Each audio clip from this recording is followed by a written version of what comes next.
Hello friends, welcome to my channel.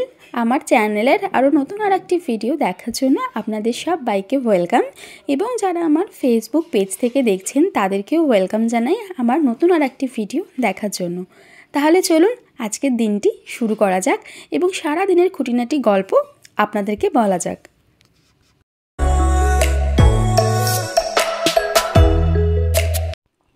আজকে তো রবিবার, আর রবিবার মানেই স্পেশাল কিছু রান্নাবান্না তো বাড়িতে আছেই। তো মা এখানে কিন্তু আজকে রান্না করবে বিরিয়ানি। তো তার জন্য এখানে পেঁয়াজ আর রসুনটা নিয়েছে, সেটাকে বেটে নেবে। আর এখানে চালটা দিয়ে দিচ্ছে ভাতের মধ্যে, গরম জল করে, মানে জলটা যখন গরম হয়ে গেছিলো তখন চালটা দিয়ে দিয়েছে। আর তার সঙ্গে ব্রেকফাস্টে কিন্তু আজকে বানিয়ে নিয়েছে এখানে মিনি পরোটা। আর তার সাথে এখানে রয়েছে আলুর তরকারি, ওই ধনেপাতা, কাঁচা লঙ্কা, টমেটো, এই সমস্ত কিছু দিয়ে আর কি আলুর তরকারিটা করা। আর শীতকালে এরকম ধনেপাতা দিয়ে তরকারি খেতে তো খুব ভালো লাগে। আর চালটা কিন্তু করে নিয়েছিল, চালেতে না গোটা গরম মশলা, তেজপাতা দিয়েছিল, তো সেটা আমি আর দেখাতে ভুলে গেছি, সেটা দেখানো হয়নি। তো এখানে ভাতটাও রান্না হয়ে গেছে। আর চিকেনটাকে এখন মা এখানে জল ঝরাতে দিয়েছে। এবার তো ভাতে কিছু জিনিস মেশাতে হবে, তো সেগুলোই একটু দেখাই। তো প্রথমে এখানে রয়েছে কিন্তু বিরিয়ানির মশলা। তো এখন তো এভারেস্টের বিরিয়ানি মশলা ব্যবহার করছে, আর তা না হলে সানরাইজেরটাও কিন্তু মাঝে মাঝে মা দেয়, তো এখন তো এভারেস্টেরটাই দিচ্ছে। তো চলুন ভাতে কী কী মেশাচ্ছে আপনাদেরকে একবার করে বলে দিই। তো প্রথমে এখানে চিনি দিয়ে দিল, তারপরে নুন, গোলাপ জল, কেওড়া জল, মিঠা আতর, বিরিয়ানির মশলা, এগুলো সমস্ত কিছু ভাতে কিন্তু এখন মেশাবে। আর এটা যেহেতু মা বানাচ্ছে একদম ঘরোয়া বিরিয়ানি, মানে আমাদের বাড়িতে যেরকমভাবে একদম নর্মাল ঘরোয়া বিরিয়ানি হয় সেরকমভাবেই কিন্তু হচ্ছে। আর প্রত্যেকের কিন্তু বিরিয়ানি করার স্টাইল আলাদা, তাই কেউ ওরকমভাবে জাজ করবেন না যে এইটা এইভাবে না সেটা সেভাবে না, প্রত্যেকের বিরিয়ানির করার স্টাইল আলাদা। আর ঘরোয়াভাবে করলে একটু তো অন্যরকম হবেই। আর এখানে কিন্তু এখন দিয়ে দিচ্ছে হচ্ছে ঘি। আর শীতকালে তো ঘিটা জমে যায়, তো তাই জন্য ওই ঘিটাকে একটুখানি গরম করে নিয়েছিল, তো তারপরে ভাতের মধ্যে মিশিয়ে দিয়েছে। ওদিকে ভাতটাও রেডি। তো এবার চিকেনটাও বসাবে, তো তার জন্য ঘি আর সাদা তেল গরম করে নিয়ে এবার মা বেরেস্তাটা ভেজে নেবে। তো পেঁয়াজ কুচিগুলো দিয়ে দিল বেরেস্তাটা ভাজার জন্য, বা বেরেস্তা ভাজার ওই তেলেই কিন্তু গোটা গরম মশলা দিয়ে তারপরে চিকেনটাকে দিয়ে দিচ্ছে। এবার চিকেনটাকে একটু ভেজে নেবে। এই দেখুন বেরেস্তাটাও কিন্তু এখানে হয়ে গেছে। আর চিকেনটাকে একটুখানি ভালোভাবে ভেজে নেওয়ার পরে এবারে মশলা দিতে হবে, যেমন নুন, এখানে হলুদ দিচ্ছে, তারপর ঝালের জন্য লঙ্কার গুঁড়ো, আর তার সাথে একটুখানি দেবে হচ্ছে চিনি। আর আগে যে পেঁয়াজ আর রসুনটা মা বেটে রেখেছিল, সেই পেঁয়াজ রসুনের এখানে পেস্টটাও দিয়ে দিল। আর তার সাথে না টক দইটাও এবার এখানে কিন্তু দিয়ে দিয়েছিল। টক দইটা দিয়ে খুব ভালো করে কষিয়ে নেবে। আর এখানে তো এনি ঘুম থেকে উঠেছে বলে মোডটা একটু অফ আছে, তাই কোল থেকে কিছুতেই নামবে না, কোলেতেই থাকবে। তো কোলে থাক। আর বিরিয়ানির এই চিকেনটা রান্না করার সময় কিন্তু একদমই জল দেওয়া চলবে না, গ্যাসের ফ্লেম কিন্তু একদম কমিয়ে কমিয়ে রান্নাটা করতে হবে। তো এরপরে অনেকক্ষণ বেশ কষিয়ে নেওয়ার পরে কিন্তু দুধ দিয়ে দিচ্ছে, আর তারই সাথে গোলাপ জল, কেওড়া জল, মিঠা আতর আর বিরিয়ানির মশলা, এগুলোকেও দিয়ে দিতে হবে। এবার এটাকেও দিয়ে গ্যাসের ফ্লেম কিন্তু একদম কমিয়ে এটাকেও সুন্দর মতন কষিয়ে নিতে হবে, না হলে ওই গোলাপ জল, কেওড়া জলের না একটা কাঁচা গন্ধ থাকে, তো সেটা থাকবে, সেটা ভালো লাগবে না খুব একটা খেতে। তো দেখুন এখানে খুব সুন্দর মতন কিন্তু তেল বেরিয়ে গেছে চিকেন থেকে, আর চিকেনটাও বেশ এখন রেডি হয়ে গেছে। এবার তো লেয়ারিং করার পালা।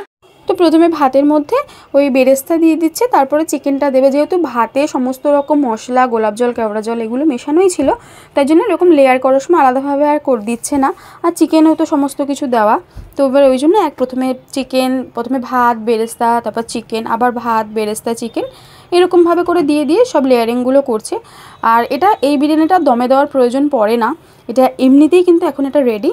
আর যদি ওই ভাতের মধ্যে কাঁচা দিয়ে দিয়ে লেয়ারিং করতো তবে সেক্ষেত্রে হয়তো দমে দিলে, মানে দমে দেওয়া যেত, এটা দমে দিতে লাগবে না। আর এখানে ওর ছোটো মামা চলে যাচ্ছে বলে, মানে বাড়ি যাচ্ছে ছোটো মামা, তাই জন্য ও এখানে মামাকে টাটা করছে, মামার সাথে যাবে বলে বায়না করছে, কিছুতেই ঘরে আসবে না, যাও করে টেনে ওকে ঘরে নিয়ে এলাম। এখানে কিন্তু আমি বিরিয়ানির প্লেটটা রেডি করে নিয়েছি পেঁয়াজ আর শসা দিয়ে। আর আমাদের না বিরিয়ানি হলে সাইডে কোনো রকম চিকেন বলুন বা কোনো রকম গ্রেভি আইটেম দরকার পড়ে না, পেঁয়াজ আর শসাই যথেষ্ট। তো সেরকমভাবেই আমি রেডি করে নিয়েছি। আর এবার এসেছি ছাদে, খাওয়া দাওয়া সেরে না একটু রেস্ট নিয়েছিলাম, রেস্ট নিয়ে ছাদে এসেছি। অনেক মেয়ের জামা কাপড় রয়েছে, তো সেগুলোকেই নিতে। আর আজকে ছাদে একদম জায়গা ছিল না, মানে সব দিকে জামাকাপড় ছিল, তো আমাকে না এদিকে কয়েকটা, এদিকে কয়েকটা, ওদিকে কয়েকটা, এরকম করে জামাকাপড় মেলতে হয়েছে। দেখুন এইদিকে কিছুটা রয়েছে, পাশে দুটো বিছানার চাদর, আবার হচ্ছে ওই দূরে দড়িতে রয়েছে কিছুটা, ওই পাশে রয়েছে কিছুটা, তো এরকমভাবে করে সারা ছাদ জুড়ে আজকে জামাকাপড় দিয়েছি। তো সবাই নিয়ে চলে গেছে, এবার আমারটাই শুধু পড়ে আছে। তো আমিও জামাকাপড়গুলো নিয়ে নিচে যাই, আর দেখছিলাম যে শুকিয়েছে কি না। তো বেশ অনেক কিছু ছিল যেগুলো শোকায়নি, আর এখন তো রোদের তাপ একদম কমে গেছে, তো অনেক কিছুই শোকায়নি, সেগুলোকে ব্যালকনি থেকে দিয়ে দেবো, আর যেগুলো শুকিয়েছে সেগুলোকে নিয়ে নেব। তো একটা বালতি নিয়ে এসেছি সাথে করে, তো যেগুলো এরকম ভেজা সেগুলো বালতির মধ্যে করে নিয়ে চলে যাব। আর একটা ভালো হয়েছে কি, মেয়ের যেই টুকটাকি জিনিসপত্র সেগুলো শুকিয়ে গেছে। তো এবার সমস্ত কিছু নিয়ে নিচে যাই, আর এসেই দেখছি মেয়ে এখানে ঘুম থেকে উঠে গেছে। আর ও ঘুম থেকে উঠে গেছে, এবার ওকে একটু রেডি করে দিয়ে নিচে ছাড়বো, কেন কি আমার ঘরে তো দরজা জানলা সব বন্ধ থাকে, খুব একটা ঠান্ডা লাগে না, তাই সোয়েটার আর ওকে পরাচ্ছি না। কিন্তু যেহেতু ও খালি পায়ে সবসময় ঘুরে বেড়ায়, আর ঘরে পরা যে জুতোটা সেটাকে সবসময় পরতেও চায় না, তাই একটু মোজাটা পরিয়ে দিচ্ছি। আর চুলগুলো এত বড় হয়েছে, কিছুতেই চুল বাঁধতে দেয় না, তো কোনো রকম চুলটা বেঁধে ওকে রেডি করে দিয়েছি। আর এখন তো আমরা সবাই মিলে বেরিয়েছি একটু মেলায় যাওয়ার জন্য, আমি, মেয়ে, তারপর মা। তো দাদা বললো চল মেলা থেকে ঘুরিয়ে আনি তোদেরকে, তো ওই জন্যই আর কি আমরা বেরোচ্ছি মেলায় যাওয়ার জন্য। আর এখন কিন্তু অনেকটাই রাত হয়ে গেছে, মোটামুটি 9:30 মতন বাজে।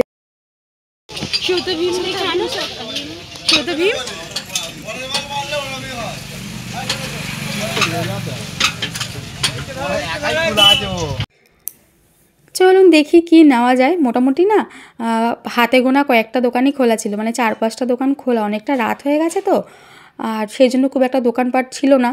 এবার যা ছিল সেখান থেকে আর কি দেখছিলাম জিনিসপত্রগুলো। তো এখানে প্লেটগুলো মা দেখছিলো, কিন্তু বড্ড সিম্পল ডিজাইনের, আর এরকম না গোল প্লেট আমার আর এখন ভালো লাগে না, বেশ একটু চৌকো শেপের হবে, কিংবা একটু অন্য ধরনের ডিজাইন হবে। প্লেটগুলো একদম মানে নর্মাল প্লেটের মতন ছিল, তো তাই জন্য আর নিল না।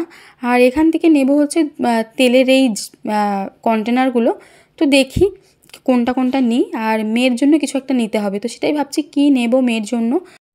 আর কত রকম বাচ্চাদের যে খেলনা, এই খেলনার দোকানে এলে সেটা বোঝা যায়, বিভিন্ন টাইপের গাড়ি, মানে ছেলেদেরকে বলে যে ছেলেদের জিনিস পাওয়া যায় না, এই সব দোকানে এলে দেখা যায় যে কত ধরনের গাড়ি, কত ধরনের রিমোট কন্ট্রোলের মানে রোবট, এগুলো পাওয়া যায় ছেলেদের খেলার জন্য। তো যাই হোক যাই হোক সমস্ত কিছু কেনাকাটি হয়ে গেছে লাস্টের এই দোকানটা থেকে। এবার কিছু একটা নেব, মানে মা আর কি ঝুড়ি দেখছে, তো নিক হচ্ছে বাঁশি বাজছে, ওই তো বাজে হাতে করে বাজা, হাতে করে বাজা, বাজা বাজা বাজা ছুরি, সবজি কাটা, আর এমনি বাজা আছে যেখানে আছে দেখুন আগে পছন্দ হয় বাজা। ওরে বাবা খুব আওয়াজ, জোরে অনেক আওয়াজ তো ওর এসে তো হয়েছে অনেক আওয়াজ। দেখো ওটাই হু। আর এবার একটু নেব হচ্ছে বাদাম, সব কিছু মোটামুটি কেনাকাটি হয়ে গেছে। আর যাওয়ার পথে একটু বাদাম নিয়ে বাড়ি ফিরবো। তবে বাড়ি এখন ফিরবো না, যাব কিন্তু মিষ্টির দোকানে, একটু মিষ্টি নেওয়ার আছে, মানে মিষ্টি নেওয়ার আছে বলতে খেতে ইচ্ছা করছে সেই জন্যই নেওয়া। তো মিষ্টির দোকান থেকেই মিষ্টি নেবো। আর সেরকম কোনো মিষ্টি পছন্দ হচ্ছিল না, আর শীতকাল মানেই তো গুড়ের সব মিষ্টি, তো ওটাই দেখছিলাম যে গুড়ের কোন মিষ্টিটা নেওয়া যায়। কোনটা খাবে, কোন মিষ্টিটা খাবে, কোন মিষ্টিটা খাবে?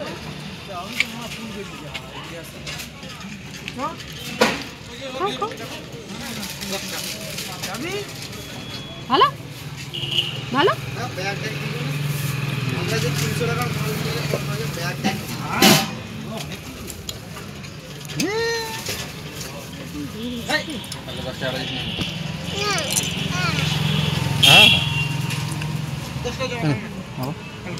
গরম হ্যাঁ।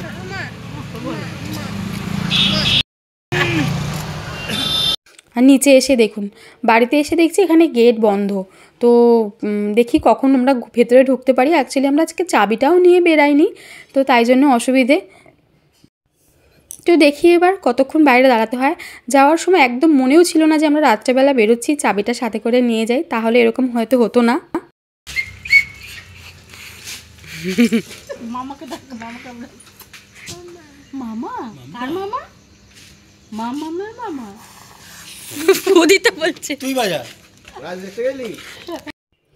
চলুন বাড়ি ফিরে একটু ফ্রেশ হয়ে নিয়েছি, আর এবারে আপনাদেরকে দেখাই কি কি জিনিসপত্র এখানে কিনেছি। তো প্রথমে এখানে রয়েছে ঝুড়ি। তো এরকম এখানে এই ঝুড়িটার রঙটা কেন জানি না বেগুনি দেখাচ্ছে, বাট এটা কিন্তু একদম গোলাপি রঙের, মানে একদম হালকা গোলাপি রঙের একটা ঝুড়ি। তো সেটাকে আমি দেখছিলাম, ক্যামেরাতে একবার দেখছি, সামনাসামনি একবার দেখছি পুরো বেগুনি আসছে। তো তারপরে রয়েছে এরকম একটা লাল ঝুড়ি, তারপর ছোটো দুটো এরকম সাইজ রয়েছে। আর এখানে হচ্ছে মশলার কৌটো রয়েছে, বিভিন্ন রকমের মানে রঙের আর কি, ছোটো ছোটো বক্স।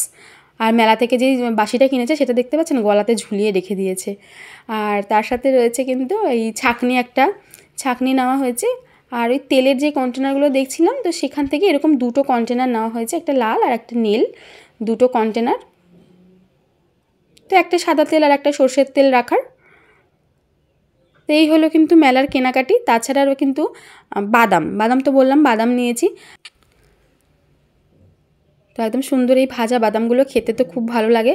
আর তাছাড়া মিষ্টির দোকানে গিয়েছিলাম, সেখান থেকে কিন্তু নিয়েছি হচ্ছে মাখা সন্দেশ। তো মাখা সন্দেশ আর মেয়ের জন্য যেটা কিনেছি সেটা একবার দেখাই। ওর জন্য না এরকম একটা এই এলসিডি এই ট্যাবলেটগুলো নিয়েছি, রাইটিং ট্যাবলেট। তো এবার আমিও একটু খুলে দেখি, আমাদের সময় তো এই সমস্ত ছিল না, তাই এই দেখার সুযোগ হয়নি। এখন এদের সময় এগুলো বেরিয়েছে, এগুলোকে আমিও একটু দেখি খুব ভালো করে যে জিনিসটা কীভাবে ইউজ করে। তো তারপর অনেকক্ষণ ঘাটাঘাটি করার পর বুঝতে পারলাম জিনিসটা খুব ভালো, কিন্তু বাচ্চাদের জন্য তো খুব ভালো একটা জিনিস।